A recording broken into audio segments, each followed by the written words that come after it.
We'll begin this half hour with a red flag fire warning in California that we mentioned in the headlines. Officials across the Golden State very nervous right now. Conditions are ripe for a major fire that officials believe could break out just about anywhere. California has the perfect combination of conditions right now for a major fire outbreak. Extremely low humidity, widespread drought, and strong Santa Ana winds. It is drier. I can feel it in my head and everything. It's drier. A small fire on Kimball Island between San Francisco and Sacramento grew quickly and burned across nearly 50 acres. At least one building was lost and the small island was evacuated. In Southern California, fire crews worked fast to limit the damage from a fire right alongside the famous Pacific Coast Highway. Aircraft brought in to drop tons of water on the flames as they burned just feet from multi-million-dollar clifftop homes. None of them were damaged, but elsewhere, residents weren't so lucky. My house so gone.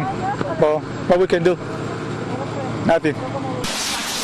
That man's house and at least one other were lost in a Riverside County fire. About a dozen other buildings and 40 vehicles also burned.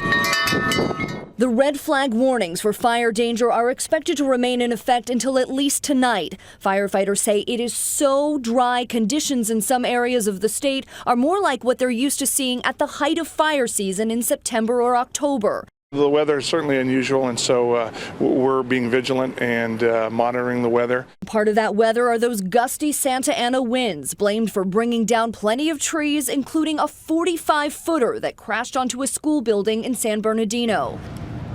Yeah, the situation is so serious. They're hiring seasonal firefighters ahead of schedule just to try to get on top of this. Yeah, as a matter of fact, 125 firefighters coming back to strength in just the Bay Area alone, and you know, up and down the state. It is just so dry there, and these Santa Ana winds, it's scary stuff. It is, and you can see the heavy smoke that's now covering the area, and that's another concern there as well. No doubt.